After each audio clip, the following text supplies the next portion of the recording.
자, 286페이지입니다. 자, 286페이지 개념 플러스에 보시면 평균 토지 부담률하고 비례율, 권리가액이 나와 있을 거예요. 토지 부담률을 구하는 문제는 한 5년 사이에 2문항 정도 출제가 됐었고요. 비례율의 계산 문제가 한 문항 정도. 그리고 권리가액은 출제된 적은 없죠. 출제를 예상하고 그냥 만들어 둔 거예요. 자, 평균 토지 부담률부터 같이 보셔야 될 텐데, 일단은 이제 앞을 보시고 설명을 들으셔야 됩니다. 그래서 평균 토지 부담률을 구하는 문제는 공식을 이어서 푸는 게 아니고 개념을 이해하는 거예요. 그래서 공식은 만들어지는 겁니다. 외우는 게 아니고 봐주세요. 자, 우리는 지금 환지 방식이죠. 환지 방식의 도시개발 사업 절차를 진행하고 있고요. 환지계획 작성 특례 부분이에요, 지금.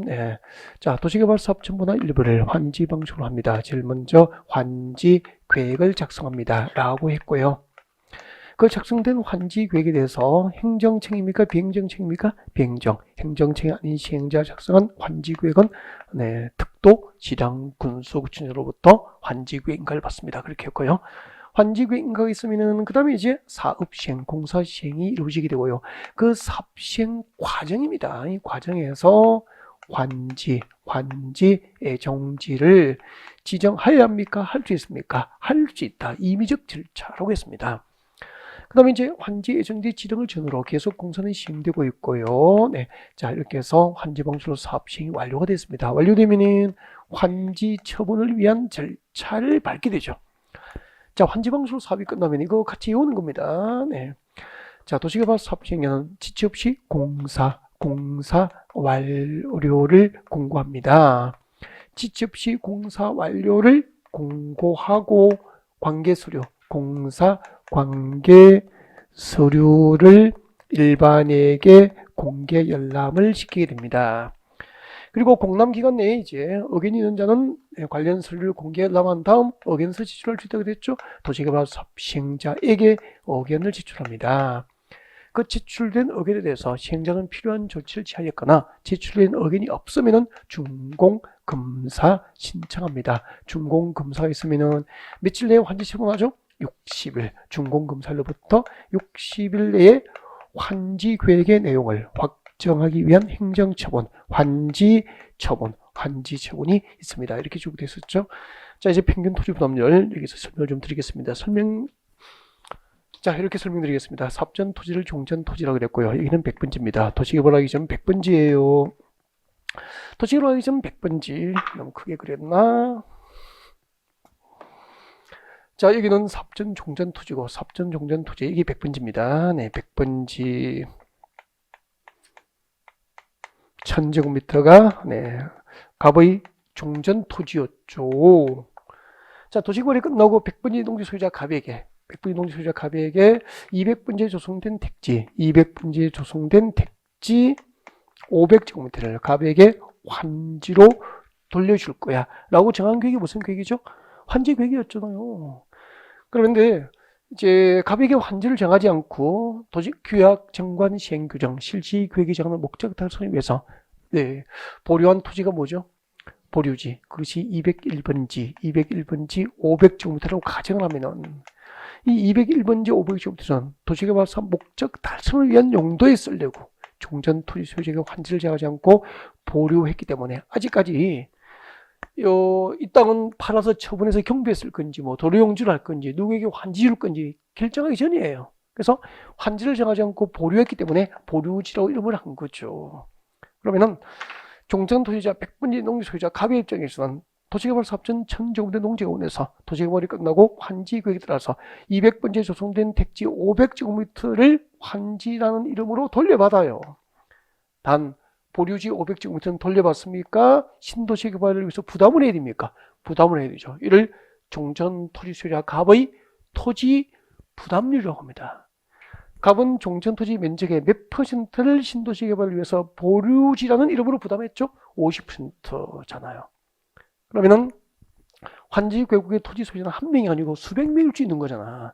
수백 명의 토지 소유자가 평균적으로 종전 토지의 몇 퍼센트를 신도시 개발을 위해서 부담했을까라고 표현한 개념이 뭐죠? 지금 우리가 공부하고 있는 평균 토지 부담률이 되는 거죠. 평균 토지 부담률이 되는 거죠. 평균 토지 부담률. 환지구역의 모든 종전 토지 소유자가 평균적으로 신도시 개발을 위해서 종전 토지 면적의 몇 퍼센트를 신도시 개발을 위해서 부담을 했을까, 그런 표현이라고. 그럼 한번 보자고. 이걸 이제 공식으로 만들면 너무 쉬워지는 거예요. 이렇게 이해를 하면 이제 공식이 저절로 만들어진다고. 한번 보세요. 보시면은 이렇게 되잖아요. 전체 환지구역의 면적입니다. 전체 도시개발구역의 면적. 전체 환지구역의 면적에서 아까 갑은 100제곱미터의 종전토지 가운데서 100분지 1000제곱미터의 종전토지 가운데서 50%에 해당하는 500제곱미터가 보류지였죠. 보류 제공했죠. 그러면 환지구역의 모든 토지 소유자의 평균 토지 부담률 이렇게 구하면 되잖아. 전체 환지구역 면적 중에서 종전 토지 소유자들이 부담해야 될 전체 보류지 면적이 차지하고 있는 비율이라고 하면 되잖아. 맞죠? 이게 무엇이죠? 보류지. 전체 환지구역 면적에서 보류지 면적, 전체 보류지 면적이 차지하고 있는 비율이에요. 곱하기 100. 비율이니까 100분의 1을 표시하려고. 이게 평균 토지 부담률이라고. 단 조심해야 될 게 있죠. 여기 본래부터 시행자 소유권을 갖고 있는 땅이 있어. 시행자 소유 땅이 있다고. 여러분, 본래부터 도시개발 사업 시행자 소유권을 갖고 있는 땅은 개별 토지 소유자가 신도시 개발을 위해서 부담한다. 그하고 관계가 있습니까? 관계 없습니까? 관계 없으니까 부담률 계산에 포함시키게 됩니까? 제외하면 됩니까? 제외하면 되잖아. 그리고 이 도시개발 사업 시행자에게 무상으로 기속시켜야 될 공공시설 부지가 있어.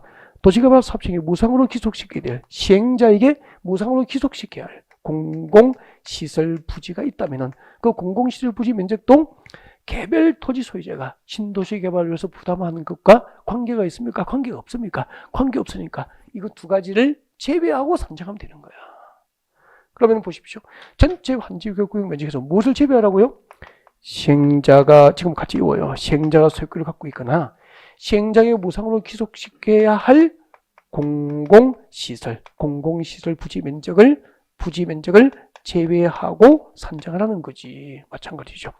보류지 면적에서도 무엇을 제외합니까? 시행자가 소유하고 있거나 시행자에게 무상으로 기속시켜야 될 공공시설 부지가 있다면 그 부지 면적을 제외하고 산정을 하라는 거예요. 됐습니까? 그럼 다 됐죠. 이게 평균 토지 부담률을 구하는 거예요. 전체 환지구역 면적에서 보류지 면적이 차지하는 비율인데 무엇을 제외하고 산정하죠? 시행자가 소유권을 본래부터 갖고 있거나 시행자에게 무상으로 기속시켜야 할 공공시설 부지 면적을 제외하고 산정하면 된다는 거죠. 이걸 그대로 적은 게 그게 공식인 거예요. 이걸 대괄호로 묶고 여기다가 이거는 뭐죠? 더하기입니까? 나누기입니까? 나누기 하기를 분자에다가 분모를 나누면 이거 나누면 되는 거죠. 그리고 제일 끝에 뭐 해주면 되죠? 100분의 1 표시되니까 곱하기 100제곱 둔 거라고. 공식이 만들어지는 과정을 보셨기 때문에 이해됐죠, 이제. 이게 평균 토지 부담률이고, 그 다음에 이제 비례율 하기 전에 교재를 읽어둬야 될 부분이 있어. 그래서, 자, 조문을 읽어야 됩니다. 그 286페이지 보면은 이제 금방 공식을 설명드린 거 밑에 봅니다. 토지 부담률 상한이 나와 있죠? 네, 이거 조문은 그대로 나올 수 있기 때문에 꼭 읽어둬야 돼요. 읽어드립니다. 환지구역의 평균 토지 부담률은 줄 것이십시오. 50%를 초과할 수 없다. 줄 것이고 밑에 주고요. 원칙. 환지구역의 평균 토지 부담률은 50%를 초과할 수 없다는 게 원칙이에요. 다만 해당 환지구역의 특성을 고려해서 줄 것이십시오. 지정권자 인정하는 경우 줄 거예요. 외워야 됩니다. 지정권자 인정하면 얼마까지 가능합니까? 60%까지 동그라미. 그리고 환지구역의 토지 소유자 총수 3분의 2 이상이 동의합니다. 줄 것죠. 토지 소유자 총수 3분의 2 이상이 동의하면은 얼마를 초과할 수도 있죠? 60%를 초과하여서 뭐 65%, 70% 이렇게 토지 부담률을 정할 수도 있다. 환지구역의 평균 토지 부담률을 몇 퍼센트를 초과할 수 없다? 50%를 초과할 수 없다는 게 원칙이에요. 네. 지정권자 인정하면 60%까지. 그리고 토지 소유자 총수 3분의 2 이상이 동의하면 60%를 초과해서 토지 부담률을 정할 수도 있다. 그렇게 되는 거죠. 그 다음에 이러십시오. 비례율입니다. 2번 비례율. 비례율은 또 고기를 드시고 설명드려야 돼요. 중간에 책 볼 필요가 없습니다. 책을 보면은 손해예요. 집중하는 게 좋아요. 집중하시고 그 책 보고 이해할 거 있으면 책만 보죠. 뭐 설명드릴 필요가 없는 거잖아. 그죠? 그래서 이게 집중하세요. 네. 자, 비례율이 무엇일까요? 하는 거죠. 이제 평균 토지 부담률 했고 비례율이에요. 비례율 이런 개념입니다. 너무 쉬워요. 사업전 토지를 무엇으로 불렀죠? 종전 토지죠. 그럼 도시개발 사업전 종전 토지 이렇게 생겼잖아. 아직까지 미개발된 임야나 전답 가송 등 농지 이렇게요. 그리고 기존 건축물, 혹시 마을이 있을 수도 있으니까 기존 건축물 주택도 있고 공장도 있고 창고도 있고 있겠죠. 이게 도시개발 사업전 토지예요. 보니까 농촌 마을처럼 보이고, 네, 기존 건축물 가격이나 토지의 가격이 도시지역과 비교하면 상대적으로 그 권리가액이 재산이 높게 평가될까요? 낮을까요? 낮겠지 뭐. 그 다음에 여기 이 동네가 신도시로 개발됐습니다. 신도시로 개발되면은 기존 건축물은 철거되고 농지나 임야를 택지 등으로 조성해서 신도시로서 기능이 발휘될 수 있도록 도로, 상하수시설, 공동구, 학교, 공원, 녹지 등 이렇게 공공시설이 확충이 되겠죠. 확충되고 여기는 학교 짓고 여기는 시청을 짓고 여기는 업무용지 빌딩을 짓고 여기는 녹지가 조성되고 여기는 아파트 짓고 이렇게 신도시로 개발됐다고 하죠. 그래서 우리는 뭐라고 하죠? 조성토지, 도시개발사업에서 새로 조성된 토지나 건축물이 되는 거잖아요. 조성토지 등이 되는 거죠. 그러면 여기는 환지전 종전토지와 건축물의 평가, 권리가액을 평가한 거야. 환지전 토지나 건축물의 권리가액을 평가하니까 환지구역구역에 환지구역구역 전체 토지나 건축물의 권리가액을 평가하니까 100억이었다. 신도시를 개발하기 전에 환지전에 그랬었어요.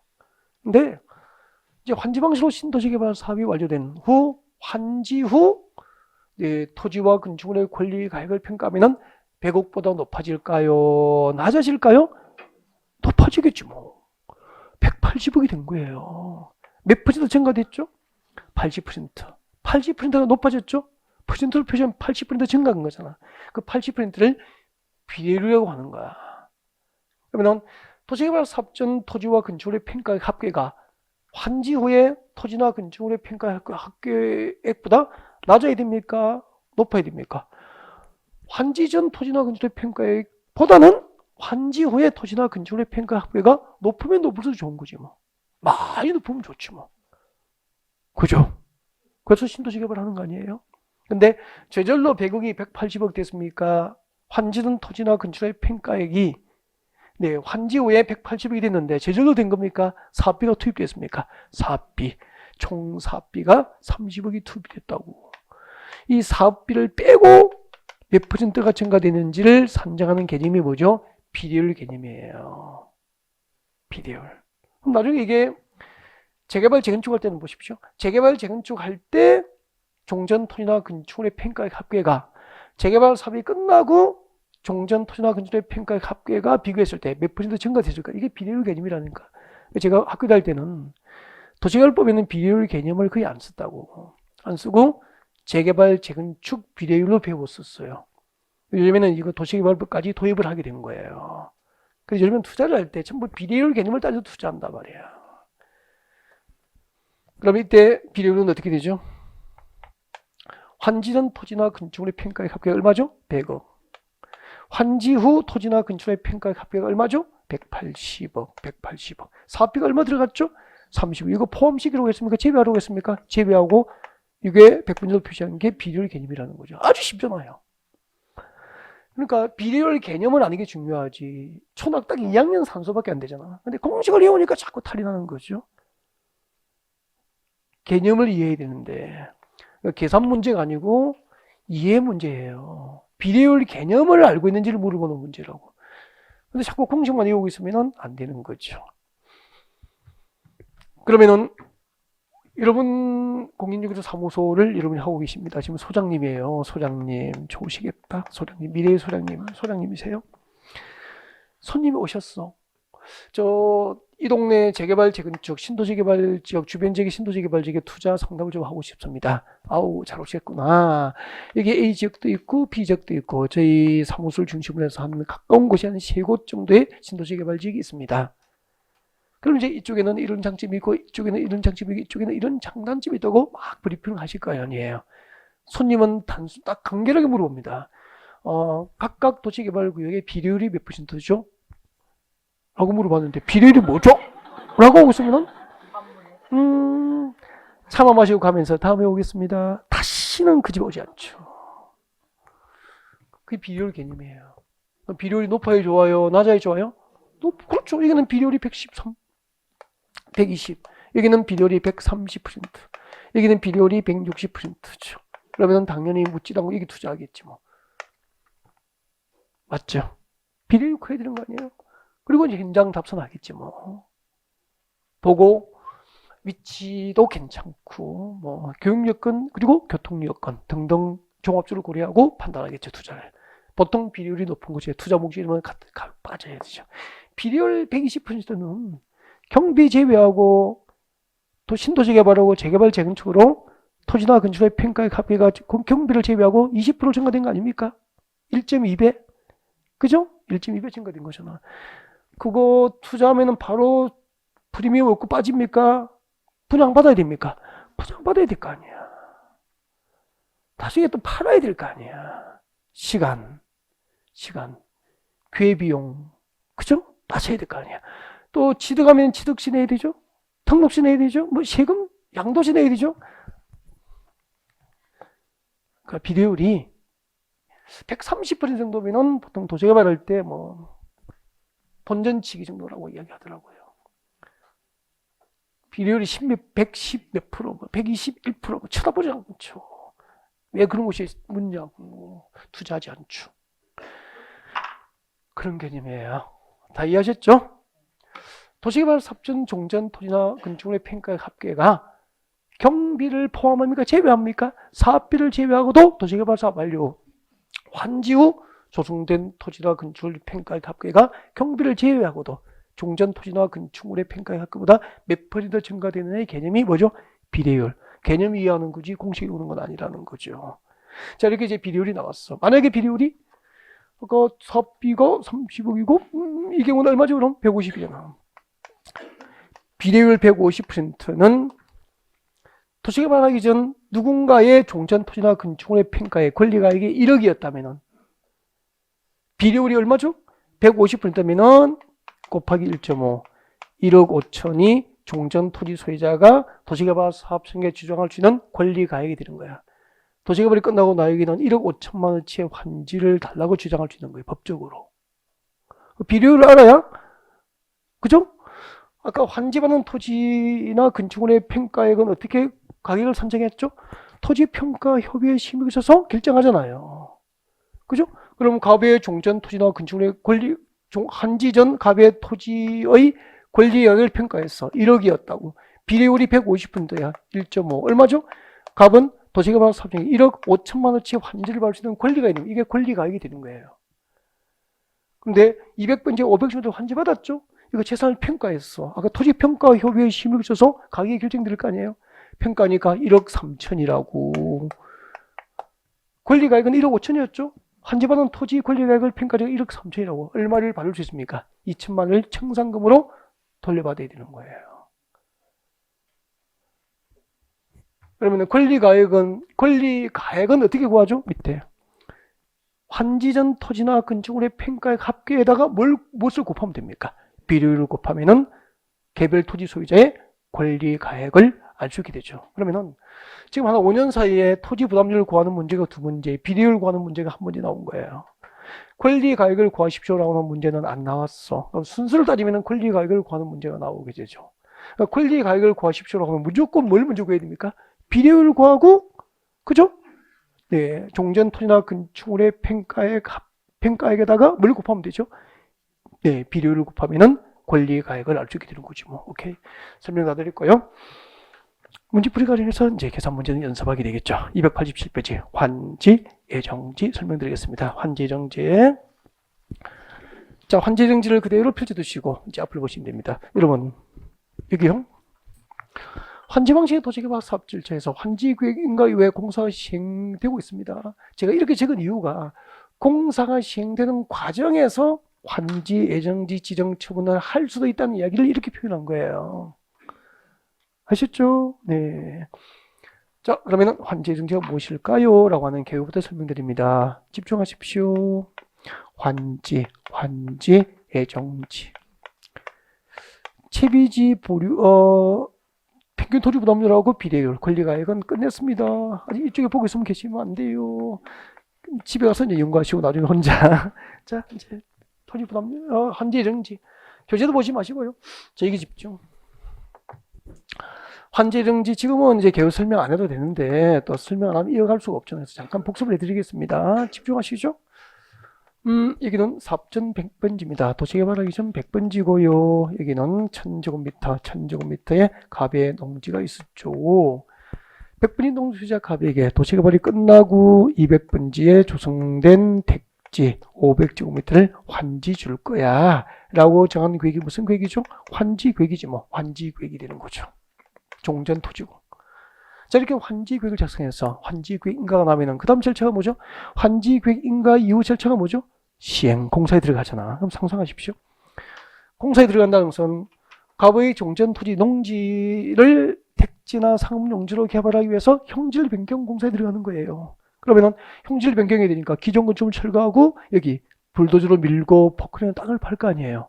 그래서 갑은 종전 토지 소유권을 갖고 있지만 도시개발 사업 시행으로 종전 토지를 사용 수익을 못하는 문제가 생길 수도 있죠. 그리고 갑의 종전 토지에 임차권자가 있습니다. 임차권자가 있다고. 임차권자가 있으면 그 임차권을 설정하고 있지만 도시개발 사업 시행으로 종전 토지를 사용 수익을 못할 거 아니에요. 즉 100번지에서는 임차권의 목적을 달성할 수 없게 된 거죠. 그래서 이와 같은 문제를 해결하기 위해서 도시개발 사업 시행자가 환지 계획에서 정한 환지를, 그럼 200번지 500제곱미터의 땅 아닙니까? 이것을 무엇을 지정해 주죠? 환지, 예정지로 지정해 줍니다. 환지, 예정지로 지정해 주죠. 지정해 주면은, 자, 이 지정받은 환지, 예정지를 100번지를 사용 수익할 수 있게 된 갑과 임차권자가 이 지정받은 환지, 예정지를 종전 토지와 동일하게 사용하고 수익할 수 있도록 해주는 행정처분, 이것이 환지, 예정지 처분이 되어버리는 거예요. 그러면은 환지, 예정지가 지정되면은 100번지 농지에 대한 갑과 임차권자의 사용 수익할 수 있는 권리가 어디로 가버리죠? 환지, 예정지로 이전하기 때문에 종전 토지를 사용 수익을 못하는 대신에 새로 지정받은 환지, 예정지에서 종전 토지와 동일하게 사용하고 수익하는 권리를 행사할 수 있게 되는 거예요. 이게 환지, 예정지 처분이 되는 겁니다. 자, 그때 환지, 예정지 지정한 절차는 이렇게 되죠. 도시개발 사업 시행으로 갑과 임차권자가 종전 토지를 사용 수익할 수 없게 되면 시행자는 환지, 예정지를 지정해 주게 되죠. 그때 도시개발 사업 시행자가 환지, 예정지를 지정할 때는 토지 소유자 누구죠? 갑입니다. 토지 소유자 등 토지 소유자 갑과 임차권자에게 세 가지를 알려줘야 돼요. 무엇을 알리죠? 같이 읽어요. 환지, 예정지, 위치, 면적, 당연한 거죠. 당신들이 지정받을 환지, 예정지의 위치는 200번지라고. 그리고 그 사용 수익할 수 있는 면적이 얼마라고? 500제곱미터. 이렇게 위치와 면적을 알려줘야 200분지에 500제곱미터를 찾아와서 종전 토지 대신에 사용 수익을 할 거 아닙니까? 언제부터? 환지, 예정지 처분의 효력 발생 시기부터. 그래서 환지, 예정지 지정될 토지의 위치는 200분지고 사용 수익 가능한 면적은 500제곱미터고 언제부터 사용 수익할 수 있는지 환지, 예정지 처분의 효력 발생 시기. 이때 효력 발생 시기는 효력 발생 일자입니다. 2019년 6월 10일 이렇게 알려주는 거죠. 그러면 2019년 6월 10일부터 환지, 예정지 처분의 효력이 발생하기 때문에 2019년 6월 10일이 되면 갑과 임차권자는 지정받은 환지, 예정지를 종전 토지와 똑같이 무엇을 시작하는 겁니까? 사용 수익을 시작할 수 있게 되는 거죠. 효력 발생 일부터 언제까지? 환지 처분 공고일까지. 다음 날까지입니까? 환지 처분 공고일까지입니까? 환지 처분 공고일까지. 왜냐하면 환지 처분 공고가 있으면 그 다음날 환지 처분의 효력이 발생하기 때문에 환지, 예정지 처분의 효력이 존속하는 기간은 효력 발생일부터 환지 처분 공고일까지입니까? 다음 날까지입니까? 환지 처분 공고일까지. 이 환지, 예정지 처분의 법적 효력이 존속해요. 이 기간 동안 지정받은 환지, 예정지에서 사용 수익을 시작하게 되는 거지 뭐. 지금 그 내용이 양가로 3번에 보면은 환지, 예정지 지정 효가 나와 있습니까? 네, 여기 다 나와 있죠. 7가지가 나와 있다고, 효가가. 환지 예정지가 지정되면 종전 토지 소유자와 임차권자는 환지 예정지 지정의 효력 발생일부터 환지 처분이 공고된 날까지 새로 지정받은 환지 예정지나 해당 부분에 대해서 종전과 같은 내용의 권리를 행사할 수 있게 됩니다. 이때 종전과 같은 내용의 권리가 뭐죠? 사용 수익권이죠. 대신에 종전 토지에 대해서는 사용 수익권을 행사할 수 있다 없다? 없다. 환지 예정지 처분의 효가 두 개가 들어있는 거죠. 설명할까요? 이거죠. 환지 예정지 처분의 효가 7개 이렇게 됩니다. 환지 예정지가 지정되면 종전 토지 소유자 임차권자는 지정된 환지 예정지에서 무엇을 시장할 수 있죠? 사용 수익을 종전 토지로 할 수 있죠. 대신에 종전 토지에 대해서는 이를 사용하거나 수익을 할 수 없다 이렇게 되는 거죠. 왜요? 종전 토지 100번째에 대한 사용 수익할 수 있는 권리가 어디로 간다 그랬죠? 예정지로 이전해 버리니까 지정받은 환지 예정지를 종전 토지와 똑같이 사용 수익하는 대신에 종전 토지에 대해서는 사용 수익을 못하게 되는 거죠. 이때 조심이 될 게 있습니다. 종전 토지 소유자 갑의 종전 토지 처분권은 어디에 있을까요? 종전 토지에 존속할까요? 예정지로 이전할까요? 종전 토지의 처분권은 그대로 여기에 존속한다고. 그러면 처분권은 예정지로 이전해요, 안 해요? 안 하잖아요. 그러면 사용 수익 처분이 모두 가능해야 소유권이잖아. 그죠? 사용 수익권의 이전이 있지만 처분권의 이전이 없기 때문에 환지 예정지 처분은 소유권 이전에 아무런 영향을 미치지 아니한다는 것을 알 수 있게 됩니다. 그 다음에 환지 예정지 처분의 효가 세 번째죠. 수익 의무가 발생합니다. 네, 도시개발 사업진 종전 토지 소유자와 그 임차권자 등에게 무엇이 발생하죠? 수인 의무가 발생합니다. 수인 의무 발생. 종전 토지 소유자들에게 수인 의무가 발생합니다. 수인 의무가 뭐죠? 꼭 참고 받아들여야 할 법상 의무를 수인 의무다라고 하게 됩니다. 네. 자, 수인 의무가 발생하게 되는데, 자, 이렇게 설명해야 되겠니? 좀 어려워요. 그래서 잘 들어야 되는데, 자, 봐주세요. 수인 의무. 여러분, 종전 토지에서 도시개발 사업 시행으로 갑과 임차권자 사용수를 못하니까 무엇을 지정해 준 거죠? 환지 예정지가 지정됐죠. 지정되니까, 100번지 농지에 대한 갑과 임차권자의 사용 수익은 어디로 가버리죠? 예정지로 이전하잖아요. 그럼 일시적으로 100번지 종전 토지는 사용 수익 할자가 법적으로 있습니까? 없습니까? 없죠. 이 사용 수익 할자가 없게 된 이 종전 토지가 다시 사용 수익이 가능한 여건이 되면은 이 땅을 제3자 병의 환지 예정지로 지정해 줄 수 있는 거죠. 그러면 종전 토지를 환지 예정지로 지정받은 병도 종전 토지를 사용하고 수익을 할 수 있게 되잖아요.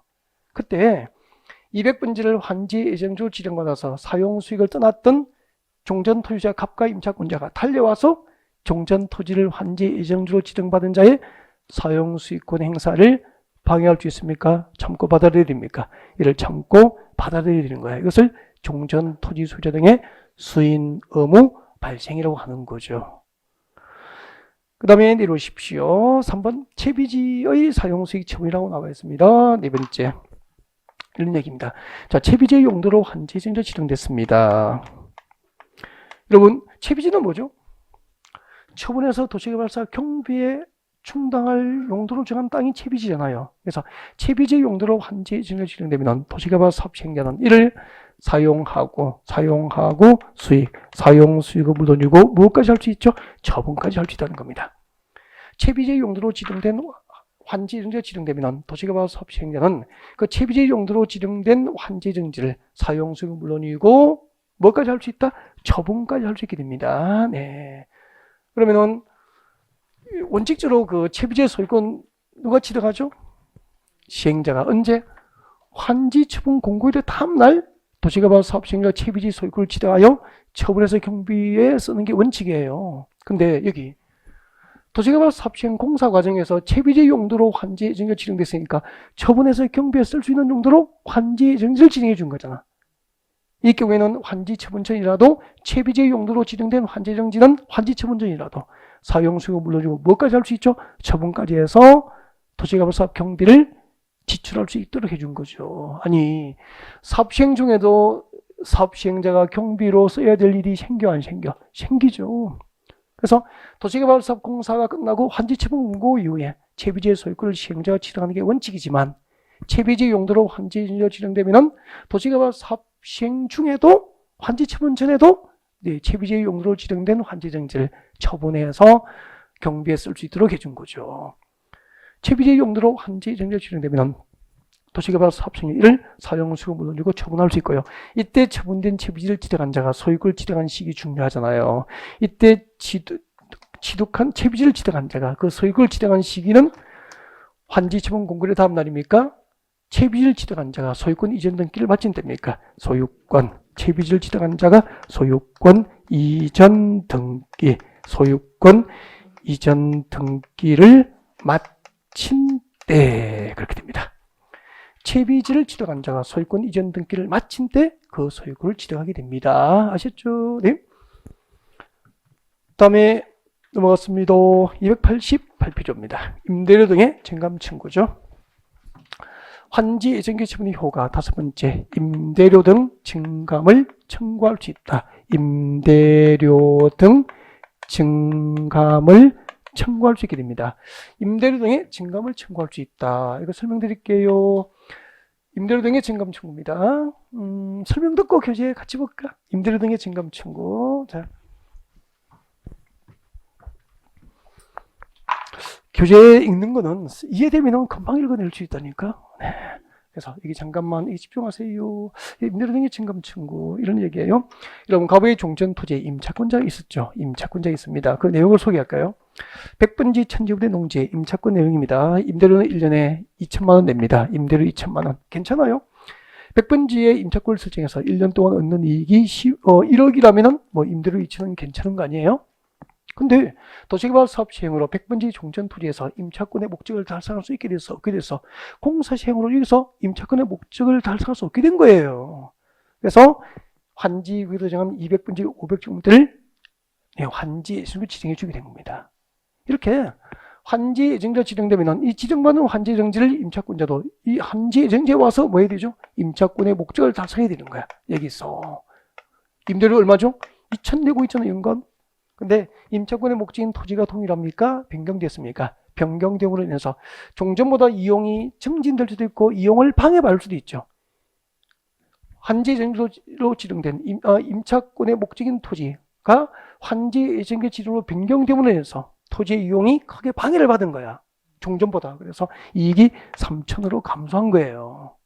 그러면 이익이 1억일 때 임대료 2천은 합리적일 수 있지만 임대료 이익이 3천만 원으로 줄어든 상태에서 종전처럼 임대료 2천만 원 내면은 임차권을 망하게 될 거 아니에요. 이렇게 임차권의 목적인 토지가 변경됨으로 인해서 그 이용이 크게 방해를 받아서 임대료가 불합리하게 됐을 때는 이때는 임차인이 임대인에게 임대료 좀 내려달라고 요구할 수 있고요. 반대로 환지 예정지 지정으로 임차권의 목적인 토지가 변경됨으로 인해서 그 이용이 종전보다 이용이 크게 증진된 거야. 이익이 1억 3천이 된 거예요. 이번에는 임대인이 임차인에게 이익이 크게 늘어났으니까 임대료 좀 올려달라고 할 수 있는 거야. 그래서 법원은 이렇게 표현했죠. 환지 예정지 지정으로 임차권의 목적인 토지의 이용이 증진 또는 방해를 받거나 지역권에 대한 승역지 이용이 증진 또는 방해를 받아서 종전의 임대료 등이 불합리하게 되면 기존의 계약 조건에도 불구하고 장래에 관하여 임대료 등의 증감 청구를 할 수 있다 없다? 있다. 임차권 보호제도입니다. 단 이때 임대료 등의 증감 청구는 환지 예정지 처분의 효력 발생일로부터 며칠 60일 지나면 할 수 없다. 그러면 효력 발생일로부터 며칠 내에 하라는 거죠? 60일 이내에 해야 한다는 얘기죠. 교재 볼까요? 기업권법입니다. 환지 예정지 지정으로 임차권 등 목적인 토지 또는 지역권에 관한 승역지 이용이 증진 또는 방해를 받아 종전의 임대료 지료 그 밖의 사용료 등이 불합리하게 되면 당사자는 계약 조건에도 불구하고 장래에 관하여 임대료 등의 증감 청구를 할 수 있다. 이해가 됐습니까? 네. 다음 이러시고 디귿법. 환지 예정지 지정의 효력 발생일로부터 며칠 60일 동그라미 60일 지나면 임대료 등의 증감 청구가 허용되지 않게 됩니다. 환지 예정지 지정의 효력 발생일로부터 며칠 내에 하라는 거죠. 60일 내에 임대료 등의 증감 청구가 있어야 된다는 거죠. 그 다음에 5번 권리 포기 계약 해지. 네, 설명드리고 교재 읽어보겠습니다. 자, 고개 드시고 설명 듣고 보죠. 네. 자, 환지구역 인가후의 종전토지, 가부의 종전토지에서 도시개발 사업 공사에 들어갑니다. 임차권자는 100분지에서 더 이상 사용 수익을 할 수 없게 됐습니다. 즉 임차권 설정 목적을 달성할 수 없게 된 거죠. 대신에 무엇을 지정받았죠? 환지 예정지로 지정받았죠. 근데 이 지정받은 환지 예정지에서도 임차권의 설정 목적 달성이 불가능해요. 왜요? 200번지도 도시개발 구역 안에 있기 때문에 여기서 공사 시행으로 사용수를 못하면 여기서도 공사 시행으로 사용수를 못할 수도 있는 거잖아. 이럴 경우에는 어떻게 해야 되죠? 이 환지 예정지를 지정했지만 여기서 임차권이나 지역권 설정 목적을 달성할 수 없게 되면 임대료를 내고 그 설정 목적을 달성 못하면 망할 거 아니에요. 그래서 이 용익권자를 보호하려고 이 경우에는 권리를 포기하거나 계약을 해지하는 것을 법으로 보장해 준 거야. 그리고 여기서 권리를 포기하거나 계약을 해지하면 남은 계약 기간 동안에 종전 토지에서 얻을 수 있는 이익이 보장됩니까? 사라집니까? 이익이 사라지죠. 손실을 받게 되잖아.